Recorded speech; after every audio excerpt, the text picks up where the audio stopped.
So বন্ধুরা 24 আগস্টের পর কিন্তু সবার ইউটিউব চ্যানেলে আগের চেয়ে কিন্তু অনেক বেশি ভিউজ বেড়ে গেছে, কারণ এটা হচ্ছে ইউটিউবে নতুন একটা লেটেস্ট আপডেট। আগে হতো কি, আগে যখন ইউটিউবে কেউ ভিডিওতে ক্লিক করতো সে কমপক্ষে 3 সেকেন্ড না দেখলে কিন্তু ভিউ কাউন্ট হতো না, কিন্তু বর্তমানে ইউটিউব এমন একটা আপডেট এনেছে, আপনার ভিডিওতে শুধুমাত্র কেউ যদি একটা ক্লিক করে সাথে সাথে বেরিয়ে যায়, 1 সেকেন্ডও আপনার ভিডিও না দেখে, তাহলে কিন্তু ভিউজ কাউন্ট হবে। সো এই জন্য দেখা যাচ্ছে লেটেস্ট আপডেটের কারণে সবার ইউটিউব ভিডিওতে কিন্তু ভিউজ অনেক বেশি ইনক্রিজ হচ্ছে। সো এই আপডেটের কারণে কিন্তু সবারই অনেক উপকার হবে, কারণ হচ্ছে আমাদের ভিডিওতে বেশি ভিউজ থাকলে আমরা কিন্তু ব্র্যান্ড ডিলস বা স্পন্সরশিপ কিন্তু আস্তে আস্তে অনেক বেশি পাবো, কারণ স্পন্সরশিপ আসে ওই চ্যানেলগুলোতে যেই চ্যানেলের ভিডিওতে বেশি ভিউজ থাকে। সো স্পন্সরশিপ পেলে কিন্তু আমাদের মোটামুটি একটা ভালোই আর্নিং হয়ে থাকে। সো বন্ধুরা, আমি আমার একটা লেটেস্ট ভিডিওর অ্যানালিটিক্স আপনাদের সামনে ওপেন করছি।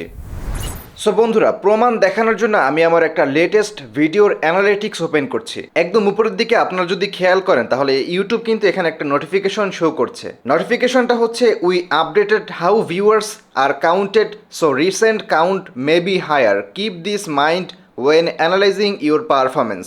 সো এখানে বোঝাচ্ছে মূলত আমাদের লেটেস্ট ভিডিওগুলোর ভিউজ কাউন্ট একটু অন্যভাবে হচ্ছে।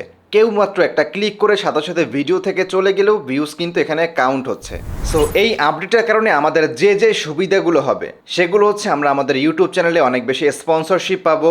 আমাদের ভিডিওতে যদি অনেক বেশি ভিউজ থাকে তাহলে নতুন যারা আমাদের ভিডিওটি দেখবে, তারা যখন দেখবে আমাদের ভিডিওতে ভিউজ অনেক বেশি, তারাও কিন্তু এক্সাইটেড হয়ে আমাদের ভিডিওগুলো দেখা শুরু করবে। এর কারণে আমাদের ভিউজ আরও বেশি ইনক্রিজ হবে। আর আপনারা তো সবাই জানেন যত বেশি ভিউজ ইউটিউবে তত বেশি আর্নিং করা যায়। সো আপনারা যারা এআই দিয়ে কন্টেন্ট তৈরি করেন তাদের জন্য সুবিধা রয়েছে, আর যারা হচ্ছে এরকম টেক ভিডিও বা টকিং হেডশট ভিডিও তৈরি করেন তাদেরও কিন্তু অনেক বেশি ভিউজ ইনক্রিজ হবে। সো লেটেস্ট আপডেট আপনাদের কাছে কেমন লেগেছে অবশ্যই কমেন্ট করে জানাবেন। ভিডিও ভালো লাগলে লাইক করবেন, সাবস্ক্রাইব করবেন এবং কমেন্ট করে আপনার মতামত জানাবেন। Thanks for watching.